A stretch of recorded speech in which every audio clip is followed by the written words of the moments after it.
The film opens up on a lovely jungle scene with monkeys just sort of dossing about. Then all these blokes start gushing out the bushes hungry for monkeys, and they start playing Catch the Chimp. They're sold and bought by the Green Goblin's son because he wants to run some tests on the chimps to see if he can cure that disease that makes people forget. I can't remember what it's called. Look at that! The monkey called Bright Eyes is sick as fuck at puzzles. Much better than your mum on Word, although I imagine they look quite similar. This is a result of the drug being administered to the chimps called ALZ-112, a drug that makes the brain smarter and makes monkeys fucking good at puzzles, apparently, and it can even cure Alzheimer's? I don't know, I can't really remember. But not only that, look at all the other things it could cure. Sleep apnea, fainting, autism. Oh no, you're in trouble. That collection of Funko Pops aren't going to look so appealing after your dealer drops you a bag of the fun stuff, is it? But before the puzzle monkey can be brought in front of the big blokes with ties, she goes mental and starts ripping up the place. Bouncing off windows, smashing trolleys, proper monkey business style shit. But the fun never lasts. She gets sent back to the lobby and the greedy looking bloke pulls the plug on the project because he's like, oh, it ain't safe. Plus, the whole curing autism thing is really going to fuck up with the price of my shares in Bluey merchandise. And says they have to put down the rest of the monkeys. While giving the apes the long snooze treatment, we discover the reason why the puzzle monkey was flipping out, and it's because she was protecting her baby. Fuck! I can't put a baby monkey down. I'll take it home, and if anyone asks, I'll just say I've adopted a baby from Birmingham, says the guy from Spider-Man. And I'll call him Caesar, after the fucking dog whisperer. During the 3 years of having a monkey in the house, Caesar gets massively intelligent and realises maybe doing a degree in media studies probably won't work out as the best choice for him in the future. But he's sick at puzzles, like his mum. Meanwhile, Green Goblin Man gives the drug to his dad, who suffers from dementia, and he starts to regain his cognitive function. He's also sick as fuck at the piano, which is pretty cool. But not only that, his dad seems more intelligent than before, and is loving life again. Until 5 years go by and everything starts to go to shit again.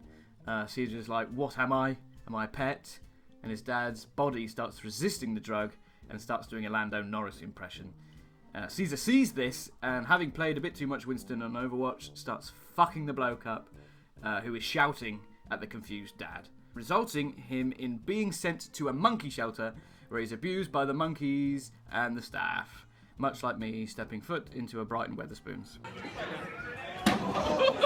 After being shown up in front of all the monkey women by a creative flooded monkey called Rocket, Caesar uses his big brain to break out of his cage, and he frees a gorilla named Buck, who doesn't even do like the fucking chest bash gorilla thing. That would have been the perfect time. And he smashes up Rocket, earning him the right to be Chief Monkey Man and first dibs on all the slop. While Caesar is having fun with his mates and learning how to be a monkey, Green Goblin Man goes back to work, confesses he's been treating his dad with the drug, and he's been getting better. Sacked? Sent to prison? A bollocking? No. For misusing a highly experimental drug on an unconsenting patient? Oh, fucking course not. The company bigwig sees the potential in the drug again and realises he can make mega V-bucks on it. So he approves the chimp testing again and encourages further development of the drug. More monkeys arrive back at the lab, ready to be seen for some sweet PETA-approved drug testing. But one monkey looks a bit odd. He's been about a bit. He's seen a few things. He's been in a few scraps.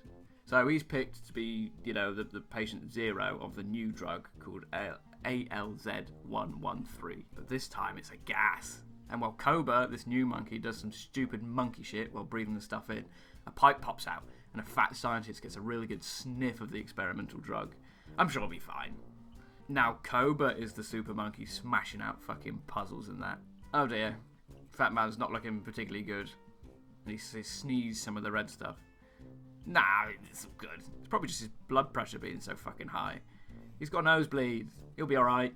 After all this and a bit more monkey fighting, the Green Goblin Man dad dies after refusing the new ALZ-113 drug, which is a bit worrying as the big boss wants to start pumping the new drug out without human testing. Very, very silly. Green Goblin Man quits the big drug production company, but the production of the drug goes ahead anyway. The fat man's back and wants to see him, but he's a bit poorly and doesn't sort of believe in self-isolation and social distancing, so he has a big sneeze over his neighbour. The bloke's got it rough. Car wrecked, bitten by a monkey, and now sneezed on by a fat guy. I think it's time to move, mate. Having now gotten Caesar back from the evil monkey abuser men, after a bit of bribery, the Green Goblin goes to collect him and bring him home. But unfortunately, he is home. He understands where his place is now, and that's with the other apes. Plus, he's not the big boss now and doesn't want to be his little bitch again. It's breakout time! Powered by his growing feelings of responsibility and need for his mates to be freed, he climbs out of the facility and goes back to his previous home, where he watches his old mate and his missus sleep. It's a bit strange to see that, but alright. He opens the fridge, hoping to find some bananas, but finds drugs instead. And being a baby born with addiction, he grabs them up and then takes it back to his mates, releasing the gas and giving them super intelligence. Oh no. He's dead. Later that night, Caesar says, "Fuck you, I don't want to go to bed," and starts on Draco. And after getting a bit of a hiding, Caesar says that things that we all know that he says in the film, "Among Us!" And then he backhands the shit wizard. Then breaks out the rest of his mates, resulting in the accidental death of Draco. Whoops. Fuck! Now there's monkeys in the city!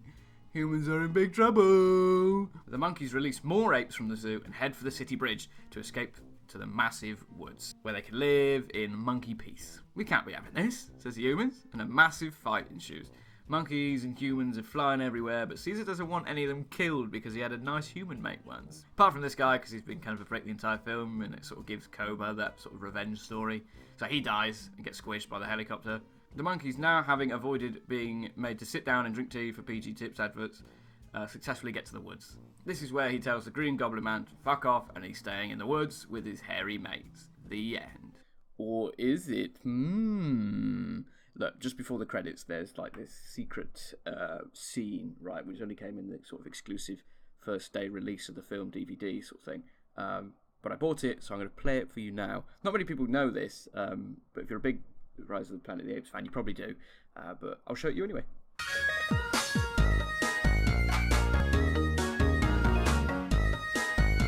Only joking. What we actually see is this big map of the disease spreading, and that sort of sets up the narrative for the next film. I fucking love this film. If I had an ounce of sensibility, I'd make this review completely serious, and I would have spoke about like the themes and the nuances that it explores, and how it pays respectful homage to the original while creating like a brilliant origin story.